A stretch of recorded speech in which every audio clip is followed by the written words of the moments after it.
Hi friends, రైల్వేకి సంబంధించి మీరు చాలా ఫామ్స్ ని అప్లై చేస్తూ ఉంటారు. లైక్ రీసెంట్ గానే మనకి ఎన్టీపీసీ గ్రాడ్యుయేట్ కానీ ఎన్టీపీసీ అండర్ గ్రాడ్యుయేట్ లేదా జేఈ ఇటువంటి పోస్టులు లేకపోతే ఏఎల్పీ టెక్నీషియన్ వీటికి సంబంధించిన పోస్టులు పడ్డాయి. వాటికి సంబంధించి ఇంకా కొన్నిటికైతే టైం కూడా ఉంది. ఇప్పుడు మీరు అప్లై అయితే చేసుకుంటుంటారు కదా, అయితే ఆ ఫామ్స్ రిజెక్ట్ అవుతూ ఉంటాయి అప్లికేషన్ స్టేటస్లో చాలా మందికి. సో అలా అవ్వకుండా ఉండాలి అంటే ఏంటి జనరల్గా జరిగే కామన్ మిస్టేక్స్ ఏంటి అన్న దాని గురించి వీడియోలో మాట్లాడుకుందాం. సో చివరి వరకు స్కిప్ చేయకుండా చూడండి, చాలా ఇంపార్టెంట్. ఎందుకంటే మీరు ఒక్కసారి అప్లై చేసి రిజెక్ట్ కనుక అయితే మీకు 1 year పాటు ఇంకా మళ్ళీ ఆ నోటిఫికేషన్ పడదు. ఒక్కొక్కసారి 2 ఏళ్ళు కూడా గ్యాప్ వస్తుంది. కాబట్టి మీకు ఆ టైం అన్నది వేస్ట్ అవుతుంది. మీరు ప్రిపేర్ అయ్యాక కూడా మీకు ఫామ్ అన్నది రిజెక్ట్ అయితే ఎగ్జామే రాయటానికి ఉండదు. కాబట్టి సో ఖచ్చితంగా ఈ తప్పులు అయితే చేయకుండా ఉండడానికి ట్రై చేయండి. చూడటానికి వినటానికి ఇవి చాలా సిల్లీ మిస్టేక్స్ లా కనబడతాయి, కానీ మనకి దీనివల్ల చాలా లాస్ అయితే ఉంటుంది. కొన్నిసార్లు డీవీ వరకు వెళ్ళి కూడా రిజెక్ట్ అయిన వాళ్ళు ఉంటారు. సో చాలా మందిని అయితే చూసాం మనకి ఎడ్యుకేషన్ క్వాలిఫికేషన్స్ లో కానీ లేకపోతే కొంతమంది కేటగిరీ తప్పించి రిజెక్ట్ అయిన వాళ్ళు కూడా డీవీలో చాలా మంది ఉంటారు. కాబట్టి సో ఇవి సిల్లీ మిస్టేక్స్ లాగే కనిపిస్తాయి, కానీ ఇటువంటి మిస్టేక్స్ ని రిపీట్ చేయకుండా ఉండడానికి ట్రై చేయండి. అండ్ మీరు ఏ ఫామ్ కి అంటే ఎన్టీపీసీకి అప్లై చేస్తున్నారా లేదా జేఈ మీ టార్గెటా, వాట్ ఎవర్ ఏఎల్పీ టెక్నీషియన్ ఏది ఈ 2025-26 లో మీరు జాబ్ క్రాక్ చేయాలనుకుంటున్నారు అన్నది కింద అయితే కామెంట్ చేయండి. సో చూద్దాం. ఫస్ట్ మిస్టేక్ ఏంటంటే మనకి నేమ్కి సంబంధించి మీ సర్టిఫికేట్స్ లో ఒక నేమ్ ఉండి ఆధార్ కార్డులో ఒక నేమ్ ఉండి అండ్ మీరు అప్లై చేసేటప్పుడు ఇంకో నేమ్ ఉందనుకోండి, ఇట్లా నేమ్ స్పెల్లింగ్ మిస్టేక్స్ అన్ని ఉన్నాయంటే రిజెక్ట్ అయ్యే ఛాన్సెస్ ఉంటాయి. అండ్ మీకు మీ ఒరిజినల్ నేమ్ ఏదైతే ఉందో మీ సర్టిఫికేట్స్ లో నేమ్ మార్చుకోండి అండ్ ఆధార్ కార్డులో కూడా అప్డేట్ అయితే చేసుకోండి. అండ్ మూడిట్లోనూ సేమ్ నేమ్ ఉండాలి, అది ఇంపార్టెంట్. మీరు అప్లై చేసినప్పుడు సర్టిఫికేట్లోను అండ్ తర్వాత ఆధార్ కార్డులోను సేమ్ నేమ్ ఉండాలన్నమాట. ఓకే, అండ్ మూడిట్లోనూ స్పెల్లింగ్ మిస్టేక్స్ లేకుండా చూసుకోండి. నెక్స్ట్ సెకండ్ది చాలా ఇంపార్టెంట్ ఏంటంటే ఫోటో అండ్ సిగ్నేచర్. దీనికి సంబంధించి ఫోటో అన్నది ప్రాపర్గా వాళ్ళు అడిగిన ఫార్మేట్లో కంపల్సరీ వాళ్ళ వెనకాల వైట్ అడిగితే వైట్ లేదా ఏ బ్యాక్గ్రౌండ్ అడిగితే ఆ బ్యాక్గ్రౌండే ఉండేలాగా అండ్ లైటింగ్ ప్రాపర్గా ఉండేలాగా అండ్ స్పెట్స్ అవి మెయిన్ వాళ్ళు ఏవైతే రిక్వైర్మెంట్స్ అడుగుతున్నారో అవన్నీ ఉండే విధంగా ప్రాపర్గా అయితే దిగాల్సి ఉంటుంది. ఎలా పడితే అలా దిగితే ఇబ్బంది అవ్వచ్చు. అండ్ ఆ ఫోటో సరిగ్గా లేదన్న మ్యాటర్లో కూడా రిజెక్షన్స్ ఎక్కువగా ఉంటుంటాయి. అండ్ ఇంకో ఇంపార్టెంట్ థింగ్ సిగ్నేచర్, ఇది కూడా చాలా ఇంపార్టెంట్. సిగ్నేచర్లో మీరు బ్లాక్ లెటర్స్ అంటే ఇప్పుడు ఇది ఏ అండ్ ఇది బి, ఓకే, ఇట్లా బ్లాక్ లెటర్స్ లాగా రాసిన క్యాపిటల్స్ లాగా రాసిన కంప్లీట్ గా అంటే రన్నింగ్ హ్యాండ్ తో ఉండాలి, ఇలా ఉండకూడదు అనమాట. ఓకేనా, మీ సైన్ అన్నది ఇప్పుడు నా పేరు శరణ్ అంటే మనం ఇట్లా సంథింగ్ రన్నింగ్ హ్యాండ్ లో ఉండాలి. ఓకేనా, అంతేగాని మీకు ఏ అలా రాయకూడదు అనమాట. ఓకే, ఇలా రాసామంటే రిజెక్ట్ అయిపోతుంది. సిగ్నేచర్ అన్నది ఇలా ఉండకూడదు, బ్లాక్ లెటర్స్ లో ఉండకూడదు, రన్నింగ్ హ్యాండ్ లో ఉండాలి. మధ్యలో ఇప్పుడు ఎస్ కి ఏ కి మధ్యలో గ్యాప్ తీసుకోవచ్చు. ప్రతి అక్షరానికి ఇట్లా తీసుకుని అట్లా అక్కర్లేదు అనమాట. నేమ్ అంటే కంప్లీట్ గా ప్రతి వర్డ్ కి గ్యాప్ తీసుకోవాలి, అలాగేం లేదు. రన్నింగ్ హ్యాండ్ లో మీరు రాసేసుకోవచ్చు మీ సైన్ ఎలా ఉంటే అలాగా. ఓకేనా, అండ్ ఇంకోటి చాలా ఇంపార్టెంట్, మీరు అప్లై చేసినప్పుడు ఒక సైన్ పెట్టి అంటే ఎగ్జామినేషన్లో మీ సైన్ అడిగినప్పుడు ఒకటి పెట్టి, అంటే ఇప్పుడు నా పేరు శరణ్ తేజస్, ఎగ్జామ్ అప్లై చేసినప్పుడు శరణ్ మాత్రమే పెట్టి మనకి ఎగ్జామ్ సెంటర్లో శరణ్ తేజస్ పెట్టి మళ్ళీ పీఈటీ అప్పుడు ఇంకోటి పెట్టి డీవీ అప్పుడు ఇంకోటి అలా చేయకూడదు. ఒకటే సంతకం ఒకేలాగా ఉండాలి, అన్నిసార్లు సేమ్ ఉండాలి. అది చాలా ఇంపార్టెంట్. ఇది కనుక మిస్ మ్యాచ్ అయితే మళ్ళీ చాలా తలనొప్పి అయితే అవుతుంది, రిజెక్ట్ అయ్యే ఛాన్సెస్ ఎక్కువ ఉంటాయి. సిగ్నేచర్ చాలా ఇంపార్టెంట్. అండ్ ఫొటోస్ గురించి మాట్లాడుకుంటే ఫొటోస్ మీకు ఏంటంటే ఫోటో ఒక దానిలో బిఎడ్ ఉంచారు అనుకుందాం, అప్లై చేసినప్పుడు మీకు ఫోటోలో బిఎడ్ ఉంది, మళ్ళీ తర్వాత మీరు వేరే ఎగ్జామ్ రాసేటప్పుడు బిఎడ్ లేకుండా ఇవి అన్నెసరీగా మీకు ఇబ్బంది క్రియేట్ చేస్తాయి. సో మొత్తం అన్నిటిలోనూ ఒకే టైప్లో ఉంచడానికి చూడండి లుక్ అన్నది. అండ్ బిఎడ్ కూడా మీరు కేజీఎఫ్ లెవెల్లో మొత్తం మీ ఫేస్ ఫీచర్స్ అసలు కనపడకుండా అట్లా కాకుండా మీ ఫేస్ అన్నది ప్రాపర్గా వాళ్ళకి కనపడే విధంగా ఫేస్ ఫీచర్స్ తెలిసేలాంటి ఫోటోని అప్లోడ్ చేయండి. అన్నిటికి అదే లుక్ని మెయింటైన్ చేయండి. అంటే CBT 1కి కానీ 2కి కానీ అలాగా వేరు ఒక దగ్గరేమో గడ్డంతో వెళ్ళి ఒక దగ్గర మళ్ళీ మీరు అలా వెళ్ళారనుకోండి, అసలు అది మీరా కాదా అని ఒక్కోసారి మీకు ఎగ్జామ్ సెంటర్లో కూడా ఒక్కోసారి అలౌ చేయని సిచ్యువేషన్లు కూడా ఉంటాయి. అవన్నీ మళ్ళీ తర్వాత అన్నెసరీగా మనకి ఇబ్బంది క్రియేట్ చేస్తాయి. కాబట్టి మ్యాక్సిమం సేమ్ లుక్ ఉండేలాగా ట్రై చేయండి. అండ్ సేమ్ మీకు ఏంటంటే అప్లికేషన్లో ఇచ్చిన ఫోటోనే చాలాసార్లు అడుగుతారనమాట, అవే తీసుకురమ్మంటారు. అలా మెన్షన్ చేసినప్పుడు అవే తీసుకురండి. ఒకవేళ మెన్షన్ చేయలేదు రీసెంట్ ఫోటో కావాలన్నప్పుడు రీసెంట్ ఫోటో తీసుకెళ్ళండి. సో ఒక్కొక్కసారి మారుస్తుంటారు, చెక్ చేసుకుని వాళ్ళు ఏమడిగారో అదే తీసుకెళ్ళండి. నెక్స్ట్ చాలా చాలా ఇంపార్టెంట్ కేటగిరీ అన్నది తప్పు ఇవ్వద్దు. కేటగిరీ తప్పు ఇవ్వద్దు అని ఎందుకు చెప్తుందంటే, మీకు ఎక్కువగా మీరు ఆన్లైన్ సెంటర్స్లో అంటే ఇంటర్నెట్ సెంటర్లు ఉంటాయి కదా, అక్కడ జనరల్గా చాలామంది అప్లై చేస్తుంటారు. అక్కడ ఉన్న వాళ్ళకి మనీ పే చేసి వాళ్ళతో అప్లై చేస్తుంటారు. సో వాళ్ళు ఈబీసీ పెడితే ఏంటంటే మనకి ఫీజు అన్నది ఎగ్జంప్షన్ వస్తుంది అనమాట. సో 250 కోసం చూసుకుని, ఫీజు ఎగ్జంప్షన్ కోసం చూసుకుని మీరు ఈబీసీ కనుక సెలెక్ట్ చేస్తే మీకు ఈబీసీ సర్టిఫికేట్ లేకుండా మీరు క్వాలిఫై అయిన తర్వాత కూడా మీకు అన్నీ కూడా ఉంటే కూడా మెరిట్ మిమ్మల్ని జాబ్లోకి తీసుకోరు, ఈబీసీ కనుక మీకు లేకుండా అప్లై చేస్తే.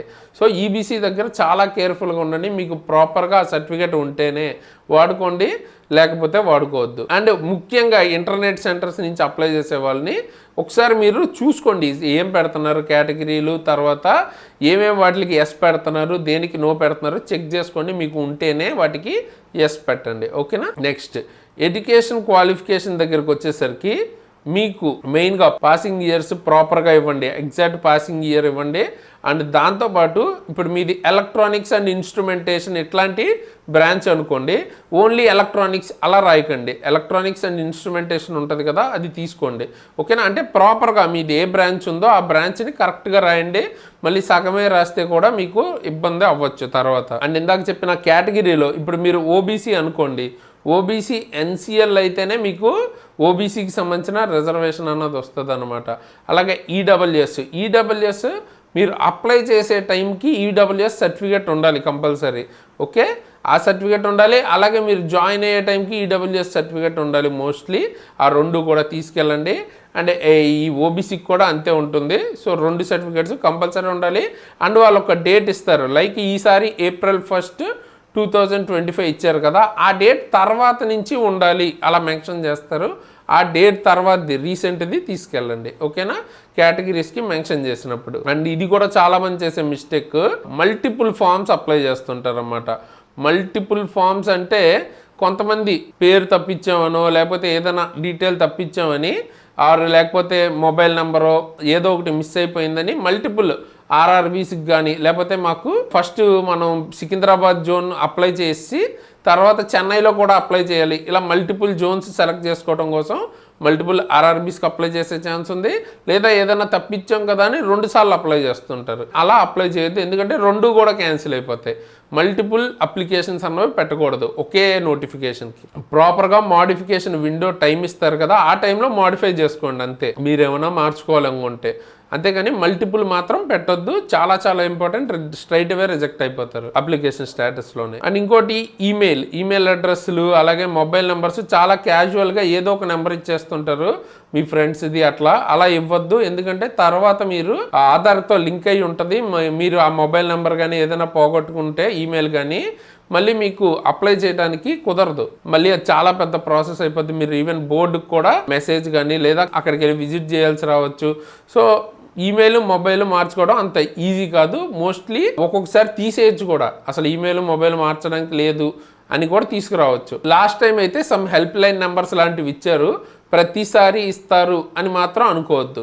ఈమెయిల్ అండ్ మొబైల్ నెంబర్స్ ఇచ్చేటప్పుడు ఎప్పుడు మీ దగ్గర ఉండే పర్మనెంట్ మొబైల్ నెంబర్ అండ్ అన్ని పాస్వర్డ్ అన్ని గుర్తుండే ఈమెయిల్ ఇవ్వండి, ఓకే. అండ్ తర్వాత లాస్ట్గా ఇంపార్టెంట్ ఫీ పేమెంట్. అన్నీ చేసేసి ఫీ పేమెంట్ మర్చిపోతుంటారు కొంతమంది, ఆర్ ఫీ పేమెంట్ దగ్గర ఒక్కోసారి ఏమైనా ఇబ్బంది వచ్చి ఆగిపోయినా కూడా మళ్ళీ పే చేయాలి కంపల్సరీ. అది క్లియర్ చేసుకోండి, పే చేస్తేనే మీరు అప్లై చేసినట్టు, పేమెంట్ అవ్వకపోతే అప్లై చేసినట్టు కాదు. అది ఖచ్చితంగా కంపల్సరీ చెక్ చేసుకోండి. ఇవి మెయిన్గా కామన్ మిస్టేక్స్ ఎక్కువ మంది చేసేది.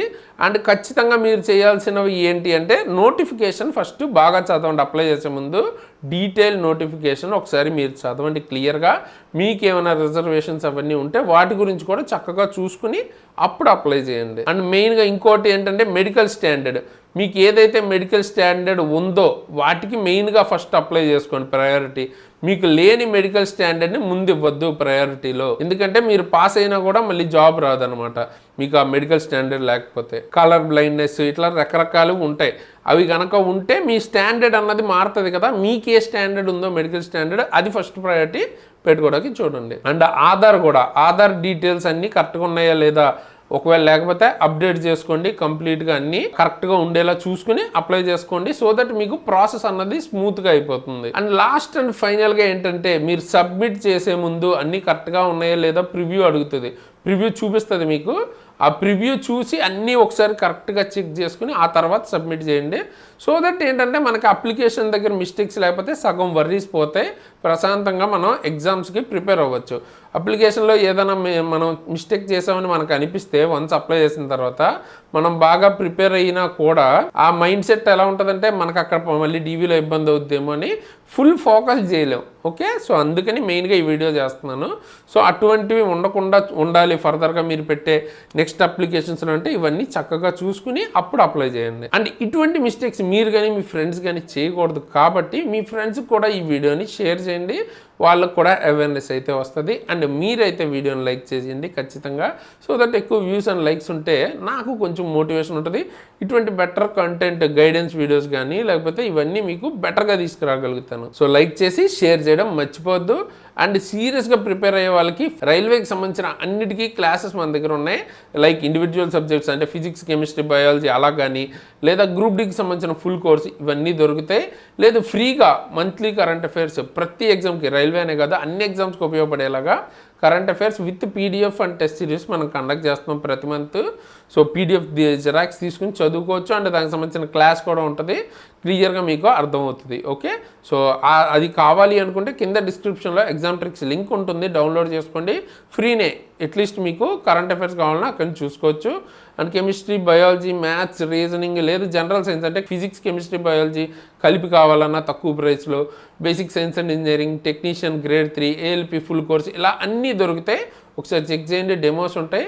పర్టికులర్గా నేను ఆల్రెడీ ఏఎల్పి టెక్నీషియన్ క్లియర్ చేశాను, అలాగే ఎన్టీపీసీకి సంబంధించిన ఎగ్జామ్ కూడా క్లియర్ చేశాను. అలాగే ఇందులో క్లాసెస్ చెప్పిన మన టీం కూడా మిగతా వాళ్ళు రైల్వే జాబ్స్ కానీ మల్టిపుల్ జాబ్స్ క్లియర్ చేసిన వాళ్ళే most of the people. So ఆ లెవెల్ కంటెంట్ ఉంటుంది, డెమోస్ చూస్తే మీకు అర్థమవుతుంది.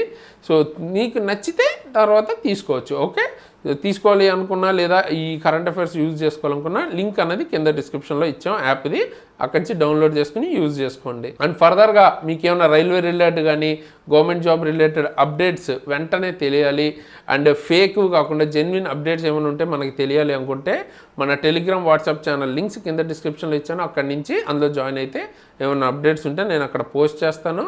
అండ్ పర్సనల్గా నన్ను ఫాలో అవ్వాలనుకుంటే నా Instagram ID Sharan Tejas ID and link కింద డిస్క్రిప్షన్లో ఉంటుంది, అక్కడి నుంచి ఫాలో అవ్వచ్చు.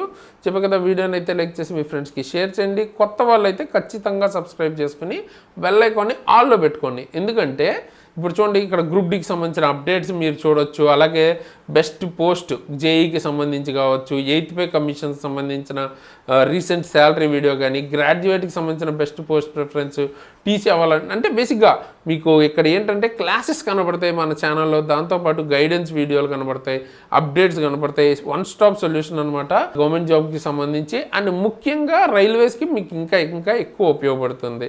ఓకే, సో అందుకనే తప్పకుండా సబ్స్క్రైబ్ చేసుకోండి. ఓకే, అండ్ ఫైనల్గా మీకు ఏమైనా వీడియో టాపిక్స్ ఉంటే కింద కామెంట్ చేస్తే దాని మీద వీడియోస్ చేయడానికి ట్రై చేస్తాను.